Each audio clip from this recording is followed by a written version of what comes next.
Hello दोस्तों, मैं हरेंद्र आप लोगों का बहुत बहुत स्वागत करता हूं आपके अपने चैनल एचपीजीएस जोन में। मित्रों, हमने जो इकोनॉमी की सीरीज शुरू की है उसकी हमारी एक क्लास हो चुकी है और आज हम इस वीडियो में जो पढ़ने वाले हैं वो क्लास नंबर 2 पढ़ने वाले हैं। अच्छा, आप में से जिन लोगों ने पहली वाली वीडियो नहीं देखी है तो पहले आप उस वीडियो को देखें और इसके बाद फिर इसका आनंद लें। ठीक है मित्रों, चलिए तो इस वीडियो में जो हम पढ़ने वाले हैं वो इस पार्ट को आगे बढ़ाते हैं और ध्यान दें, आज का जो हमारा टॉपिक है अर्थव्यवस्था में वो है आपका विश्व में अर्थव्यवस्थाओं के प्रकार। विश्व में अर्थव्यवस्थाओं के प्रकार, विश्व में अर्थव्यवस्थाओं के प्रकार, ये आज का हमारा टॉपिक है और इसमें हम पढ़ने वाले हैं कि विश्व में अर्थव्यवस्थाओं को कितने प्रकार से बांटा गया है और विश्व में किस किस तरह की अर्थव्यवस्थाएं हैं, इनसे कई बार क्वेश्चन आते हैं। तो देखिए मित्रों, जो विश्व की अर्थव्यवस्थाएं हैं उनको 3 तरह से बांट लिया गया है। वो कौन कौन से 3 तरीके हैं देखते हैं। सबसे पहले अगर हम बात करें तो विश्व की अर्थव्यवस्थाओं को नियंत्रण के आधार पर बांटा गया है। किस आधार पर बांटा गया है? नियंत्रण के आधार पर बांटा गया है। और अगर हम दूसरी बात करें इसके बाद तो फिर जो बांटा गया है वो विकास के आधार पर बांटा गया है। अर्थव्यवस्था कितनी विकसित है उसके आधार पर बांटा गया है। और जो तीसरा पॉइंट है वो है आपका व्यापार के आधार पर, वो है आपका व्यापार के आधार पर, व्यापार के आधार पर। तो ये 3 तरह से विश्व की अर्थव्यवस्थाओं को बांटा गया है। ठीक है, एक एक करके देखेंगे। जैसे अगर मैं नियंत्रण की बात करूं कि नियंत्रण के आधार पर जो अर्थव्यवस्थाएं हैं वो कितने प्रकार की हैं, तो नियंत्रण के आधार पर अर्थव्यवस्थाओं के 3 प्रकार हैं। देखेंगे क्रम से। पहला होता है पूंजीवादी, पहला है आपका पूंजीवादी। और जो पूंजीवादी है, पूंजीवादी को ही या करके आप उदारवादी कह सकते हैं। तो पूंजीवादी या उदारवादी, ये हो गया एक पॉइंट। दूसरा देखिए, इसके बाद जो दूसरी अर्थव्यवस्था है आपकी वो है समाजवादी। क्या है दूसरी? समाजवादी। और समाजवादी के बाद जो इसमें तीसरा पॉइंट है आपका वो है मिश्रित, वो है मिश्रित। ठीक है ना। तो आपने देखा कि नियंत्रण के आधार पर 3 तरह से बांटा गया है इनको। अब मैं विकास के आधार पर बात करता हूं तो विकास के आधार पर देखिए ये भी 3 तरह से बांटा गया है। जैसे पहला हम कहेंगे अविकसित, अविकसित, अविकसित पहला। दूसरा है अल्प विकसित, अल्प विकसित। और अल्प विकसित को ही हम लोग क्या बोलते हैं, तो इसी को कह देते हैं या करके विकासशील। अल्प विकसित या जो विकासशील है वो यही है। तीसरा है इस क्रम में वो है आपका विकसित, विकसित। ये विकास के आधार पर 3 तरह से बांटा गया है। अगली अगर हम बात करते हैं व्यापार के आधार पर, तो व्यापार के आधार पर इसको जो बांटा गया है वो 2 तरह से बांटा गया है। एक हो सकती है खुली अर्थव्यवस्था, एक खुली अर्थव्यवस्था होती है और एक होती है मित्रों बंद अर्थव्यवस्था। एक कौन सी होती है? बंद अर्थव्यवस्था, बंद अर्थव्यवस्था। तो इस तरह से अगर हम देखें कि वैश्विक अर्थव्यवस्थाओं को कैसे कैसे बांटा गया है तो आप देख पा रहे हैं 3 तरह से, नियंत्रण के आधार पर, विकास के आधार पर और व्यापार के आधार पर। इनमें से नियंत्रण के आधार पर पूंजीवादी, उदारवादी, समाजवादी, मिश्रित। विकास के आधार पर अविकसित, अल्प विकसित या विकासशील और विकसित। व्यापार के आधार पर खुली अर्थव्यवस्था और बंद अर्थव्यवस्था। अब देखो एक एक करके इनके विषय में जानेंगे, कुछ पॉइंट सुनेंगे जो एग्जाम में आ जाते हैं कभी कभी। सबसे ज्यादा एग्जाम में या तो ये वाला पॉइंट आता है नियंत्रण वाला या फिर व्यापार के आधार वाला आता है। ठीक है, तो मैं आपको बताता हूं, ध्यान देंगे। सबसे पहले देखो, कभी नियंत्रण की बात करते हैं तो पूंजीवादी, आप देख पा रहे हैं पूंजीवादी को ही उदारवादी कहा जाता है। और ये इसको पूंजीवादी का क्या अर्थ है? तो पूंजीवादी का अर्थ है मित्रों जहां पूंजी की कोई कमी नहीं है, अर्थात जहां समय का अभाव है पर लोगों के पास पूंजी की कोई कमी नहीं है। और जहां पूंजी की कमी नहीं होती वहां के कार्य निजी क्षेत्रों द्वारा कराए जाते हैं। कैसे कराए जाते हैं? तो वहां के कार्य निजी क्षेत्रों द्वारा कराए जाते हैं। निजी क्षेत्र का मतलब होता है प्राइवेट, प्राइवेट सेक्टर वहां पे काम करते हैं। वो अर्थव्यवस्था पूंजीवादी है। और ये अधिकतर विश्व के विकसित देशों में पाई जाती है। जैसे मैं उदाहरण के लिए अमेरिका को ले सकता हूं, ठीक है, अमेरिका में रुपए का कोई कमी नहीं, ठीक है ना, तो अमेरिका इसके लिए इसका उदाहरण है। अच्छा, अगला देख लीजिएगा, दूसरा समाजवादी। अगर मित्रों हम समाजवादी की बात करते हैं तो जो समाजवादी अर्थव्यवस्था है, समाजवादी को आप सार्वजनिक कह सकते हैं, समाजवादी को आप सरकारी अर्थव्यवस्था कह सकते हैं। तो सार्वजनिक या सरकारी अर्थव्यवस्था समाजवादी है। यहाँ दोनों का बैलेंस है, ना पूंजी बहुत ज्यादा होती है और ना टाइम ही बहुत ज्यादा होता है। यहाँ सारे कार्य सरकारी क्षेत्रों द्वारा ही कराए जाते हैं। जैसे उदाहरण के लिए रूस और चीन इसके ज्यादा अच्छे उदाहरण रहेंगे, ठीक है। अगला देखिए मिश्रित। तो मित्रों मिश्रित जो अर्थव्यवस्था है, हम कहेंगे कि यहाँ पे कुछ कार्य तो पूंजीवाद में कराए जाते हैं। पूंजीवाद का मतलब है कि निजी क्षेत्रों द्वारा, तो मिश्रित में कुछ कार्य निजी क्षेत्र या प्राइवेट सेक्टरों द्वारा कराए जाते हैं और कुछ कार्य सरकारी क्षेत्रों द्वारा कराए जाते हैं, ठीक है ना।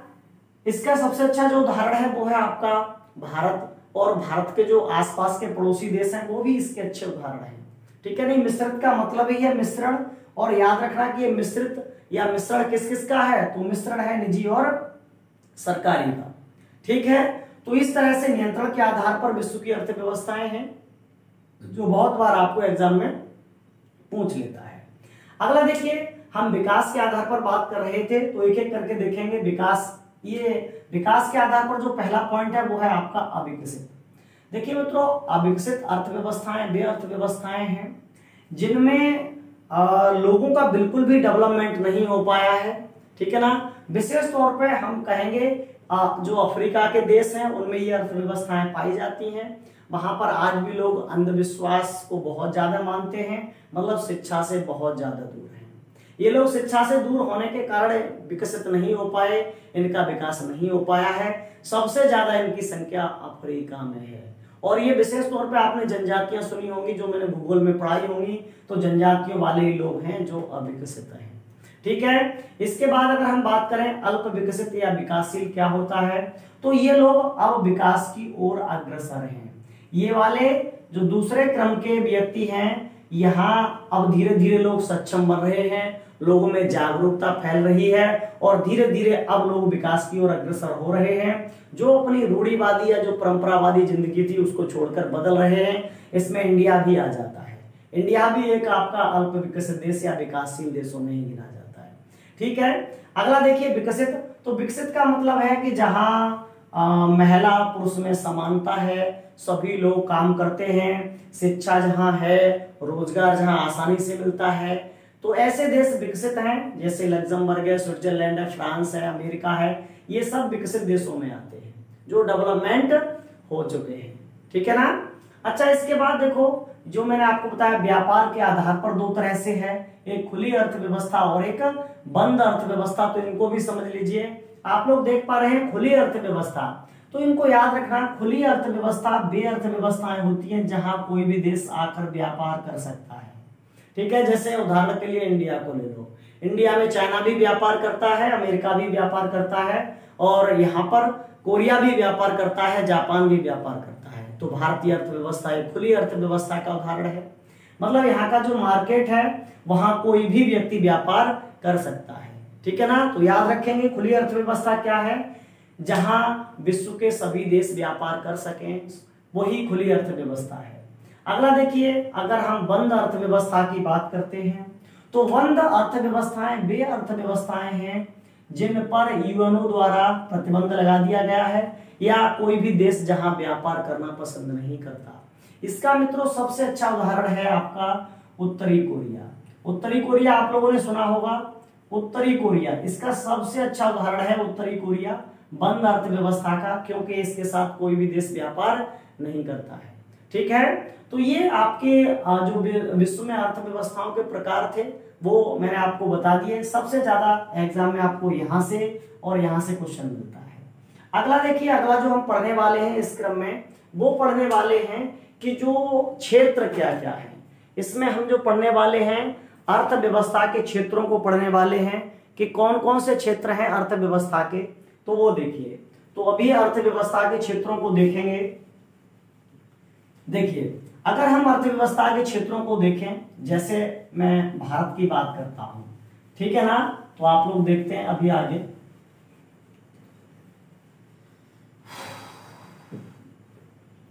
ध्यान दें, तो अभी जो हम पढ़ने वाले हैं वो है आपका अर्थव्यवस्था के क्षेत्र। कौन कौन से क्षेत्र हैं, तो देखो इनसे कई बार क्वेश्चन आ जाते हैं। सबसे पहले अगर हम बात करते हैं अर्थव्यवस्था के क्षेत्रों की, तो ये प्रमुखतः 3 क्षेत्र हैं। कितने हैं? प्रमुखतः तो 3 ही हैं। कौन कौन से हैं देखो, एक है आपका पहला जिसको बोलते हैं प्राथमिक, प्राइमरी सेक्टर, या जो प्राथमिक क्षेत्र है, क्षेत्रों को सेक्टर भी बोल देते हैं। सेकेंडरी सेक्टर, इसको बोलते हैं आपका द्वितीयक क्षेत्र, द्वितीयक क्षेत्र, सेकेंडरी सेक्टर, और तीसरा होता है तृतीयक, तृतीयक क्षेत्र। तो इस तरह से 3 क्षेत्र बना लिए हैं। हालांकि इसके कुछ और भी क्षेत्र हैं, वे मैं आपको अभी इन क्षेत्रों के बाद बताऊंगा, ठीक है। पर जब भी एग्जाम में पूछा जाएगा तो आप 3 ही बताएंगे। इनके विषयों को देखें, जैसे प्राथमिक क्षेत्र में हम किन किन को रखते हैं, कैसे पहचानेंगे। एग्जाम में अधिकतर जो क्वेश्चन आता है वो यही पूछता है कि निम्न में से कौन सा विषय किस क्षेत्र का है। जैसे आप लोगों ने पेट का पेपर दिया होगा तो सेवा पूछा गया था फर्स्ट शिफ्ट वाले में, है ना। तो ऐसे ही कुछ क्षेत्र पूछे जाते हैं, वो आपको ध्यान रखने हैं। सबसे पहले देखो, अगर हम प्राथमिक क्षेत्र को देखें तो प्राथमिक क्षेत्र के जो विषय हैं उनमें आएगा सबसे पहले कृषि। क्या आता है? कृषि आता है। और आप लोग जानते हैं कि कृषि में, जैसे मैंने बहुत बार पढ़ाया है आपको, ऑफलाइन क्लास में आप लोग पढ़े होंगे, कृषि में मैंने बताया कि कृषि में केवल खेती हाड़ी करना ही नहीं होता है, इसके अलावा जितने भी पालन होते हैं वो भी सभी कृषि में आते हैं।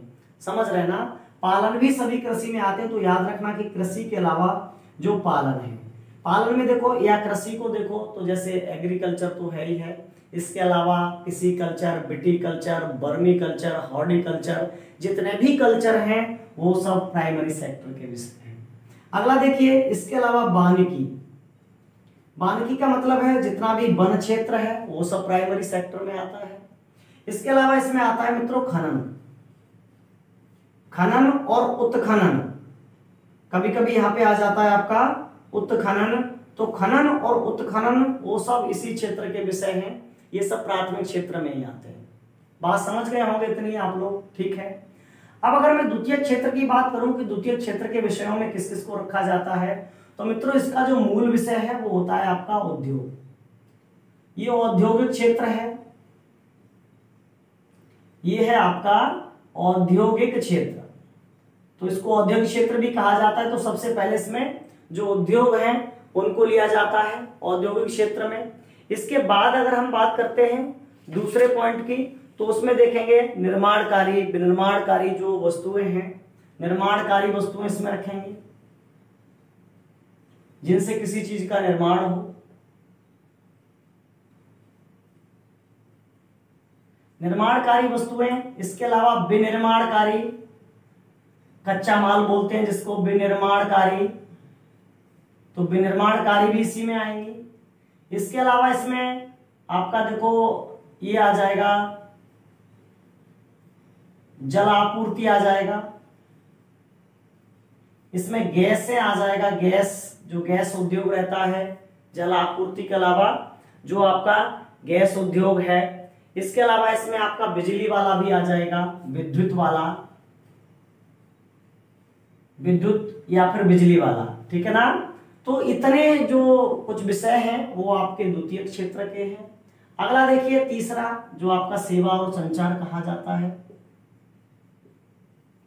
सेवा और संचार, इसको तीसरे के जो विषय कहे जाते हैं वो क्या क्या कहे जाते हैं, तो तीसरे के जो विषय हैं वो कहे जाते हैं आपके सेवा और संचार। इसके अलावा हम कहें भंडारण, व्यापार, बीमा, वो सभी इसी में आता है। बीमा, व्यापार, भंडारण। तो ध्यान दीजिएगा, सेवा, संचार, बीमा, व्यापार, भंडारण, ये सब तृतीय क्षेत्र के विषय हैं, ठीक है। अच्छा देखो एक बात और समझो, जैसे कभी कभी वो पूछता है कि इनका योगदान हमारी इकोनॉमी में क्या रहता है, हमारी अर्थव्यवस्था में इन क्षेत्रों का योगदान क्या है। तो मित्रों एक बात समझना, आजादी के समय मैं बात कर रहा हूं, आजादी के समय की, जब देश आजाद हुआ था तब जो प्राथमिक क्षेत्र था वो सबसे बड़ा क्षेत्र होता था, जब देश आजाद हुआ था तब, ठीक है ना। और ये वाला क्षेत्र हमेशा से मध्य में ही रहा है और ये वाला क्षेत्र सबसे छोटा होता था आजादी के समय। लेकिन अगर हम वर्तमान की बात करते हैं तो आप लोग देख पा रहे हैं वर्तमान में जो सबसे बड़ा सेक्टर है, सबसे बड़ा क्षेत्र तृतीयक है, उसके बाद द्वितीयक है और फिर जाके है प्राथमिक। अब ये सबसे छोटा क्षेत्र है जो आजादी के समय सबसे बड़ा होता था। तो आप इन क्षेत्रों को याद रखेंगे। इसके अलावा देखो कुछ और क्षेत्र हैं, अन्य क्षेत्र हैं जो आपके एग्जाम में कई एक बार पूछ लिए जाते हैं, तो अन्य क्षेत्रों को देखें। हालांकि मान क्षेत्र तो 3 ही है, क्वेश्चन अधिकतर यहीं से बनता है, पर मैं आपको कुछ क्षेत्र और बता देता हूं। जैसे वो अदर में लिखना है, इनके अलावा पॉइंट बना लीजिएगा अन्य क्षेत्र। अन्य क्षेत्र पॉइंट बनाएं तो देखें, अन्य क्षेत्रों की बात करें तो एक चतुर्थक और इसका पंचम क्षेत्र, चौथा और पांचवा क्षेत्र और है, तो उसको और इस वीडियो में बताता हूं मैं आपको, ठीक है, ध्यान दें। चौथा और पांचवा क्षेत्र, अब तक तो 3 थे, ये प्रमुख क्षेत्र थे। अब बात करते हैं इसके अन्य क्षेत्रों की।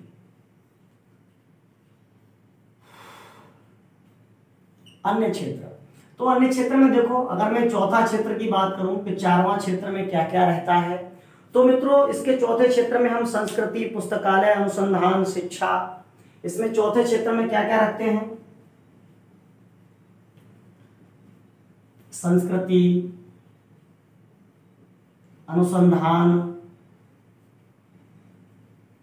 पुस्तकालय, शिक्षा, ठीक है ना। इनके अलावा इसमें जो रखेंगे आपका वो प्रौद्योगिकी, ऐसे पूरा लिख लो, सूचना एवं प्रौद्योगिकी। तो सूचना और प्रौद्योगिकी इसी का विषय है, ये चौथा सेक्टर है। एक और सेक्टर रह गया मित्रों, 5वां सेक्टर, उसको और देख लेंगे। तो देखिए, अगर हम बात करते हैं 5वें सेक्टर की, तो इसका एक और सेक्टर है 5वां। हालांकि ये दोनों मान्य सेक्टर नहीं है, पर बाई चांस आपको पूछ लिया जाए तो आप आसानी से बता पाए, इसलिए मैंने आपको ये बातें बता दी हैं। और 5वां सेक्टर में जो रखेंगे वो सरकार को रखेंगे, विश्वविद्यालय को रखेंगे, मीडिया को रखेंगे, सरकार,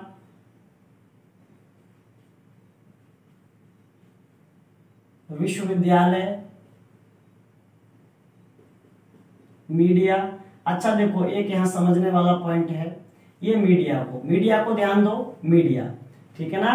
मीडिया को अगर हम संविधान में जाके देखें तो इसको कहा जाता है प्रजातंत्र का चौथा खंभा। मीडिया को क्या कहा जाता है, प्रजातंत्र का चौथा खंभा। लेकिन अगर हम इकोनॉमी के सेक्टर में देखते हैं इसको, अर्थव्यवस्था के सेक्टरों में देखते हैं, तो फिर ये 5वें क्षेत्र का विषय होता है मीडिया, ठीक है ना। 5वें क्षेत्र का विषय है मीडिया। और इसके अलावा इसमें जो आपके विश्वविद्यालय हो गया, विज्ञान भी आती है इसमें, ठीक है, सूचना प्रौद्योगिकी इसमें आती है और विज्ञान इसमें आती है। तो ये इसके क्षेत्र थे जो मैंने आपको बताए, ठीक है ना। तो आज इस वीडियो में केवल बस इतना ही जानते हैं, अगला कल हम आपको राष्ट्रीय आय शुरू करेंगे, ठीक है ना। तो धन्यवाद, आप लोग लगातार जुड़े रहिए और देखते रहिए वीडियो, ठीक है।